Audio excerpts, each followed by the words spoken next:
There are stories people tell at parties. There are stories people tell their friends. And then there are stories you don't tell anyone, because saying them out loud would mean admitting that something broke inside you and you never noticed when it happened. This is one of those stories. I've only told this a handful of times. Even now, writing it feels like reopening something I worked very hard to lock away. My family doesn't know. Most of them never will. Sometimes ignorance really is kinder than truth.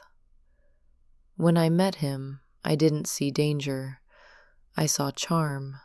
I saw confidence. I saw someone who knew exactly who he wanted to be, or at least who he wanted the world to think he was. He was passionate about film, not casually interested, obsessed. Movies weren't just entertainment to him, they were his identity. Every conversation somehow circled back to cinema, directors, symbolism, awards, legacy. At first, it felt impressive, intelligent, magnetic. I thought I was lucky. At that point in my life, I was just finishing college. I was exhausted, hopeful, insecure, and desperately wanting to feel chosen. And he chose me, loudly, confidently, publicly. He knew how to make someone feel like the center of the room. Looking back, that intensity wasn't love. It was control disguised as devotion. But when you're inside it, you don't see that. You just feel wanted. The early days were full of admiration. He told me how special I was, how different, how rare. He spoke about our future as if it was already written, and I believed him because I wanted to. Slowly, quietly, things shifted. The affection became conditional. The compliments came with expectations. If I upset him, the warmth disappeared. If I questioned him, I was overreacting. If I tried to set boundaries, I was ruining the mood. I didn't call it abuse. I didn't even call it unhealthy.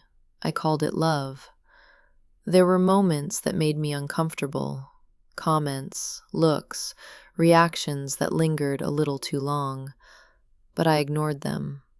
I told myself every relationship has flaws, that compromise is normal, that love isn't supposed to be easy. What I didn't realize was how much of myself I was slowly erasing just to keep the peace. By the time I noticed I was walking on eggshells, I was already trapped in the pattern.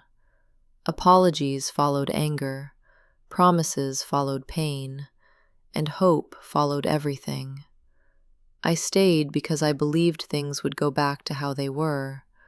I stayed because leaving felt like failure. I stayed because I didn't want to admit that the person who claimed to love me was slowly destroying me. And then came the moment that shattered any illusion I had left. I discovered he had been secretly filming us during intimate moments. No consent, no discussion, no permission, just betrayal. When I confronted him, he didn't apologize. He didn't even look ashamed. He acted annoyed, like I was inconveniencing him, as if my body, my privacy, my trust were things he was entitled to. That was the moment I knew I was done. Or at least, that's what I told myself. Because knowing something is over and actually being able to leave are two very different things. When I tried to walk away, he didn't let me. His voice changed. His eyes changed. The person I thought I knew disappeared in seconds. He tried to force me to stay, and when words stopped working, violence replaced them. He hit me. Hard. So hard the air left my lungs. I remember the sound before the pain, a dull, hollow impact, and then the panic of not being able to breathe. I bent over, gasping, trying to understand how everything had escalated so quickly. And then he forced himself on me. I don't write that lightly. I don't write it for shock. I write it because it happened, and because pretending it didn't nearly destroyed me. Afterwards, there was no apology, no remorse, just distance. The next morning, he kicked me out, blocked me everywhere, and told me he wanted nothing to do with me, that we should both move on. As if I hadn't just been shattered by someone I trusted, as if nothing had happened. I had nowhere to go. I stayed with my best friend for a week, 7 days of crying so hard my body ached. No sleep, no appetite, no sense of time. My family was worried. I'm usually close to them. I don't disappear. But I couldn't explain. There was no way to explain without revealing parts of myself I wasn't ready to share. And now I live with the aftermath. Severe anxiety, panic attacks that come out of nowhere, a constant feeling that something terrible is about to happen. This all happened right after I graduated college. Instead of celebrating, I was barely surviving. I couldn't look for a job. I couldn't function. I couldn't even imagine a future. So I moved back in with my family. They know something is wrong. They just don't know what. And they can never know, because the truth would cost me everything. What hurt almost as much as what he did was how easily he erased me afterward. One day I was someone he claimed to love. The next, I didn't exist. Blocked, cut off, discarded. And while I was barely getting out of bed, trying to remember how to breathe through panic attacks, he was everywhere. Film festivals, award shows, interviews, photos of him smiling, laughing, shaking hands, being praised for his kindness, his depth, his sensitivity. People kept calling him gentle, thoughtful, talented. I felt like I was going insane. I deleted my Twitter account because I couldn't escape him. Every scroll brought another photo, another clip, another reminder that he was thriving while I was unraveling. The worst part was how convincing he was. To the world, he looked harmless, charming, safe. I wanted to scream at my screen, "You have no idea who he really is." I saw posters for a movie he was in the other day. Big posters, his face everywhere, and I felt physically sick. Movies used to be something I loved. Now I can't stand them. He ruined that too. Cinema was his entire personality when we were together. Every argument, every conversation somehow came back to film. And now I can't sit through a movie without feeling that knot in my stomach, without remembering the way he talked down to me, corrected me, made me feel small. I keep thinking, you can quote every director who ever lived, but you'll never be the person you pretend to be. But none of that matters, because he gets applause, and I get silence. I can't talk to my family. I'm not out to them. They're religious, traditional, loving, but only within the boundaries they understand. Telling them the truth would mean losing my home, my safety, my family. So instead, they watch me fall apart and guess. They think I might be on drugs. They think I'm depressed for no clear reason. They don't understand why I barely eat, why I sit alone in my room for hours, why I flinch at loud noises. And I can't correct them. I can't even see a lawyer. I don't have the money. And even if I did, I'd need my parents involved, and that's impossible.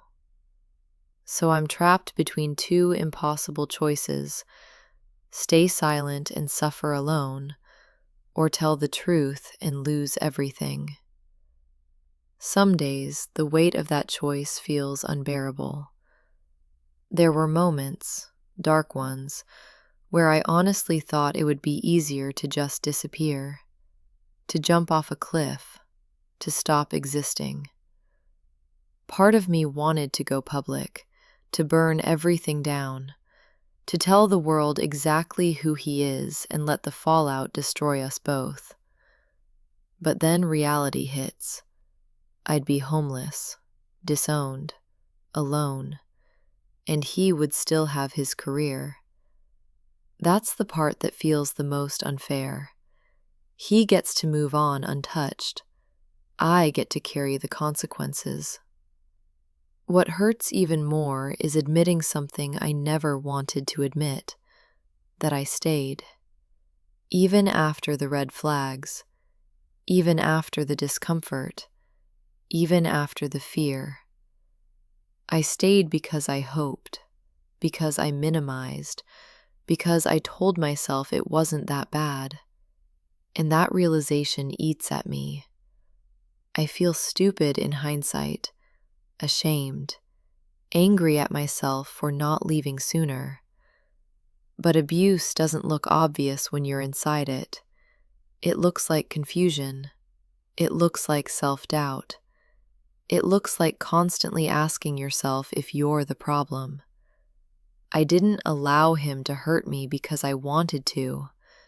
I stayed because I was manipulated, worn down, and slowly convinced that I deserved less. I'm trying to unlearn that now. Some days I cope by distracting myself.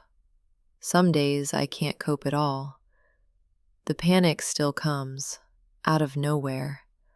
My heart racing, hands shaking, chest tight, convinced I'm about to die. And I wonder if this is just my life now.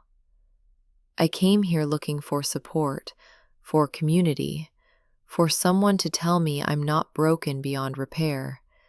Because right now, it feels like he took something from me that I'll never fully get back.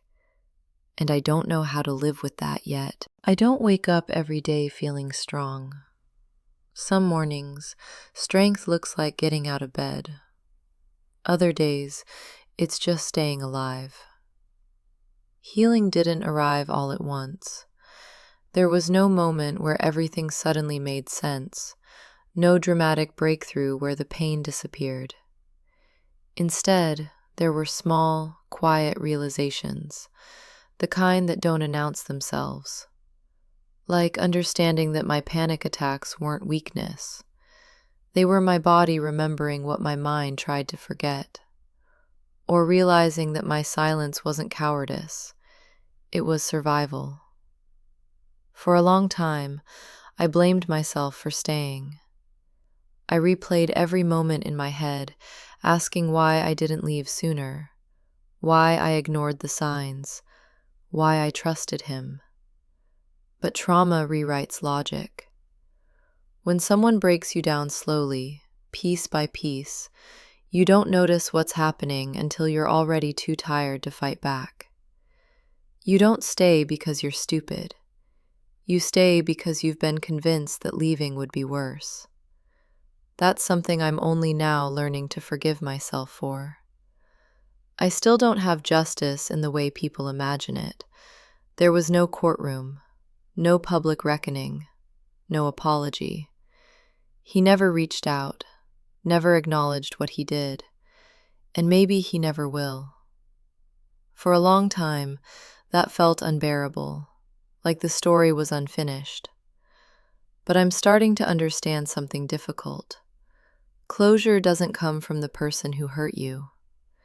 It comes from deciding that your life won't revolve around them anymore. I can't change what happened. I can't make him face consequences. And I can't reclaim the version of myself that existed before him. But I can protect who I am now.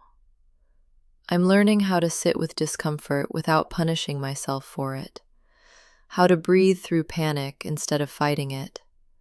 How to let people care about me without feeling like it's a trap.